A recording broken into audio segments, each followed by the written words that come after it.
Kia ora, welcome to this episode of The Amateur Austenite. I'm Frances Duncan, author, Austenite, life coach.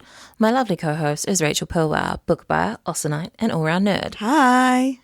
And our canine co-host is Daisy. Daisy. Today we're discussing Chapter 6 of Sense and Sensibility. The Dashwood ladies arrive at Barton Cottage and are overwhelmed with their welcome from Sir John Middleton. There's a description of the cottage and the valley that it's in and all the woods and the little town. And it sounds lovely, but I also can't picture it in my head. Austen's making a joke that it's not an appropriate cottage because the roof is tiled. I assume that the roof is supposed to be thatched, not tiled. The wood shutters are not painted green and the walls aren't covered with honeysuckle. It's not doing very well for a picturesque cottage. Yeah, it's a little bit of a disappointment. Because it's actually relatively modern. It said that it was built recently. Yes, which surprises me because the main description of the cottage is that it's fairly run down. Sir John says that he's happy to make any changes that they deem appropriate or necessary. And I'm actually like, girls, you should have taken him up on that. I think the point that Austen's making is it's not run down. But because they're used to a grand house... It is in comparison. It's got two 16 feet square sitting rooms either side of the entrance. That's about 5 metres squared-ish. But it also has 4 bedrooms. It's quite large for what I'd think a cottage is. And it says 2 garrets, which are like the attics. So that's where the servants would sleep. So I'm assuming the 2 maids share a room and then the man has a room to himself. My brain forgot that they still had servants. Yes, you guys are, in quotations, destitute now, but y'all are still living a pretty cushy life. Compared to some people, yeah. Compared to some. Yeah, compared to the life that they knew, not so much. The cottage had not been built many years and was in good repair. But in comparison of Norland, it was poor and small indeed. That's the difference. Austen's making fun that they've got a house to live in and it's quite a nice cottage, but it's not picturesque to be a real cottage and it's not as nice as the house that they had to leave, which it isn't because it's a cottage, it's not an estate. I feel like I could believe that this description was given by Marianne. Because she wants a romantic cottage. She wanted the romantic cottage and this doesn't do it. She's lamenting how bad it is. She wants it to be tumble down, rambling. Yeah, perfect every way. Mrs. Dashwood's talking about improvements. She's talking about maybe adding another room and another attic and making the parlours together. She's renting this. Are you allowed to do big changes to a house when you're renting at this period of time? Or is it again showing that Mrs. Dashwood has no idea what she's doing? Because Austen also is like, yeah, there's no way she's going to be able to afford this because she's never saved a penny in her life. Yeah, she never had to. Austen likes to make jokes about cottages because there's a whole thing with Robert Ferris later because it was fashionable for rich people to build what they considered a cottage, which is not a cottage, and then be like, we are rusticating. This is my quaint little holiday home that's bigger than most people's regular homes. Kind of like what happened in New Zealand like 20, 30 years ago about batches. Yeah. So a batch is a holiday home by the sea, and they used to be very simple, kind of one-room things, often without power. You stayed in them for a week or so during the summer. Lots of people had them, but at some point it became really fashionable. People were building houses, not little shacks. It was a whole house, and now people expect batches, as we call them in parts of New Zealand, to be really fancy instead of really pared back like it used to be. Like that was kind of the point of it, that you go away to have a break and you leave everything behind. Yeah. The simple life, which is what these rich Regency people were talking about doing but weren't actually doing. Yeah. That's a really good analogy, actually. Thank you. I'm quite proud of me for bringing that back around to relevance. Applause, applause. I guess this kind of is that because they're closer to the sea now as well. I like the 2007 adaptation where they really emphasise the sea. They have, like, hanging shelves and stuff.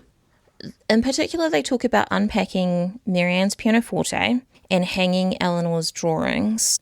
The sisters are both really strongly tied to their interests. I'm not sure if we'd say hobbies, their employments perhaps, but there's no mention of Margaret.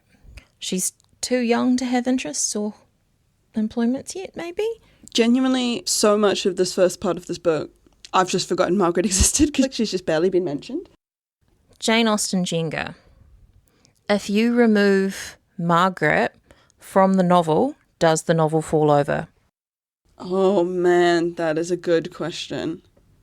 I can't think of a part where she's super vital. My main memories of Margaret when reading this book or watching any of the adaptations is just her announcing to her family when people are showing up to the house.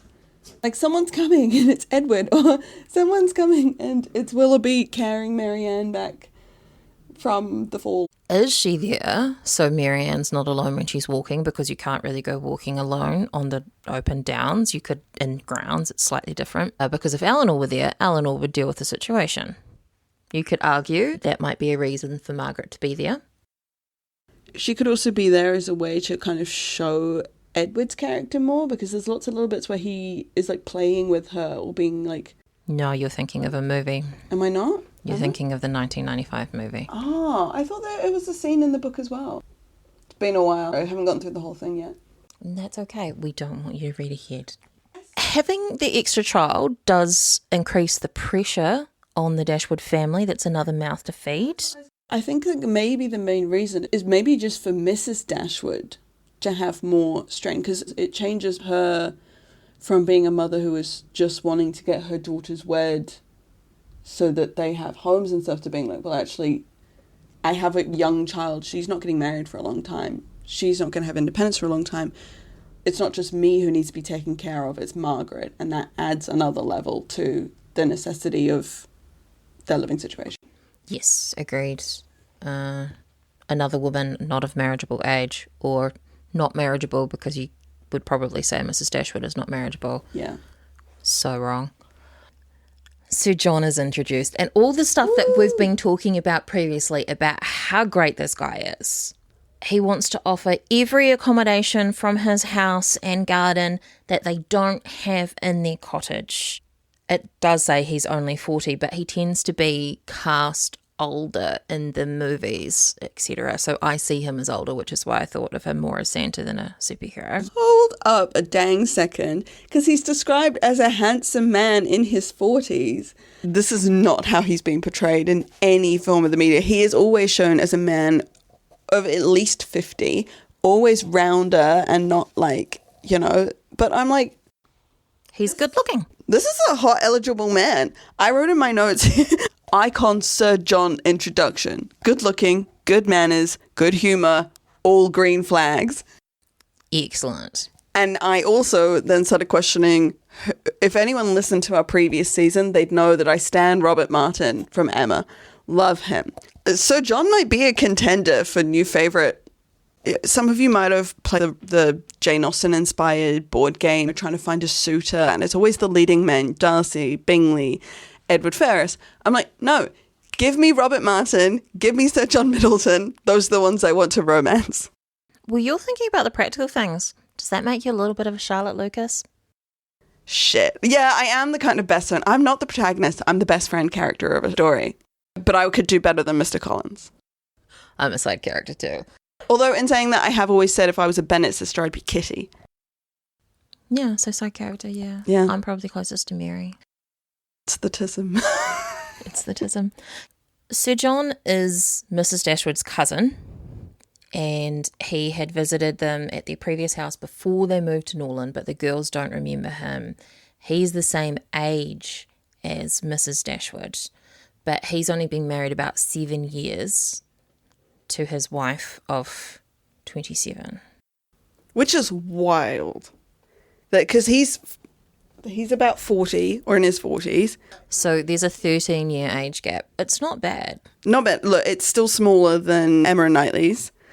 I find the description of his wife, of Lady Middleton, really interesting. reserved, cold, and nothing to say for herself beyond the most commonplace inquiry or remark.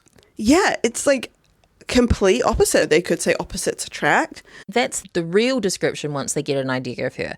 The initial description, she was not more than 6 or 7 and 20. Her face was handsome, her figure tall and striking, and her address graceful. Her manners had all the elegance which her husbands wanted. But then they realised that, you know what, she might be well bred, but she could have some of that frankness that her husband has. It would make her a bit warmer. We do get this kind of cold first description of her, which, as we get to know her, even just in the next couple of chapters, Daisy doesn't care for Lady Middleton. Daisy wants to leave the recording room. It seems like we're getting a slightly biased perspective of her from their first encounter. I'm not sure she improves on closer acquaintance because she just, wait, where are you going? Daisy! We've had a Daisy on the loose. But the point is that Lady Middleton never gets better. She's always just very wooden and doesn't have anything to say for herself. Like, the whole point is she brings her oldest child because she has nothing to say for herself. Is that a biased perspective because of how she relates to the Dashwoods? Is that what she's like behind closed doors with her husband? You remember in the last episode you were talking about how much you hate Fanny Dashwood? Yeah. Those two become friends. Oh, okay, yeah. Nah. How? They like each other. Okay, yeah, Lady Middleton's got some deficiencies of character. Thank you. That was my point. Why did Sir John marry her then? Because presumably she had a certain amount of money and she's elegant and pretty, so she's the correct sort of person that you marry. But she would do very well in a drawing room, but you don't get to know someone intimately until you marry them and spend time with them and live with them. Although some people still lived pretty separate lives when they were married. That's true. She was very lucky with who she got to marry.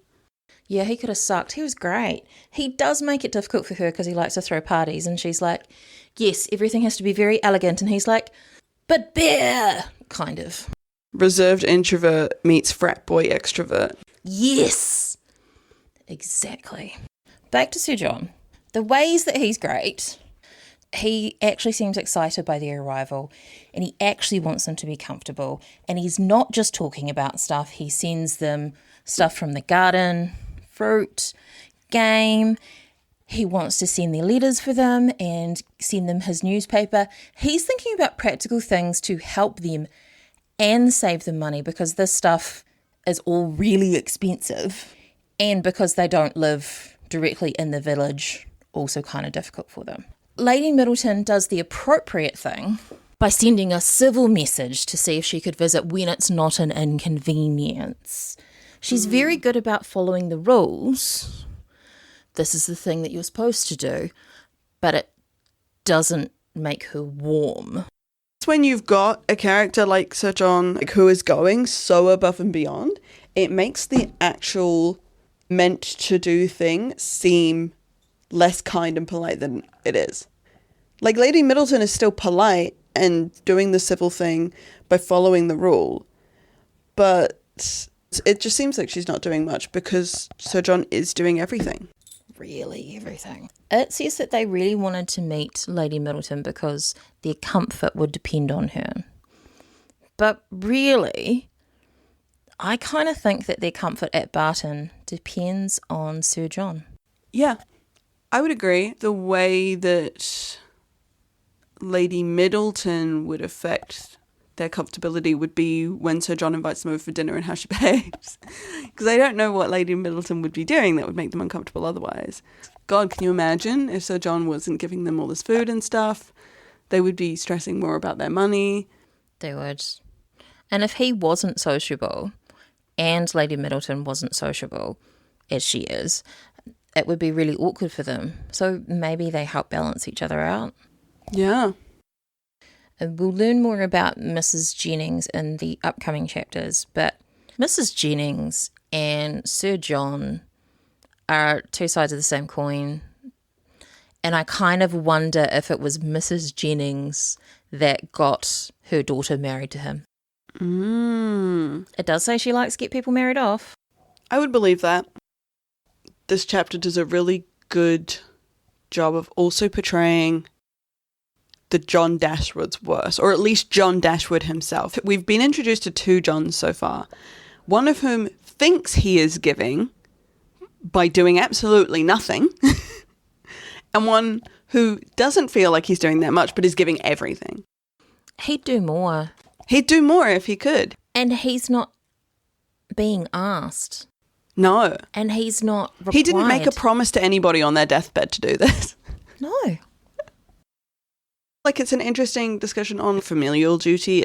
This is the kind of stuff that John Dashwood should have been doing. Definitely. And it's not coming from him. It's coming from a distant relation who they're just lucky to have, and just lucky is kind. Without Sir John Middleton, their fates would be very different. They would be living in a really bad cottage, a poor cottage somewhere. Even though they're looking down on the place that they're living, it is new, it is in good repair, and they're getting a bunch of free shit in addition to the very cheap rent, which means that their lives are going to be a lot more comfortable than they otherwise could have been. I think that was the best decision that they moved out there. They originally didn't want to move so far away, but just to get away from Fanny. Maybe that's the best thing Fanny does in the whole book, is be enough of a bitch to get them to accept Sir John's offer.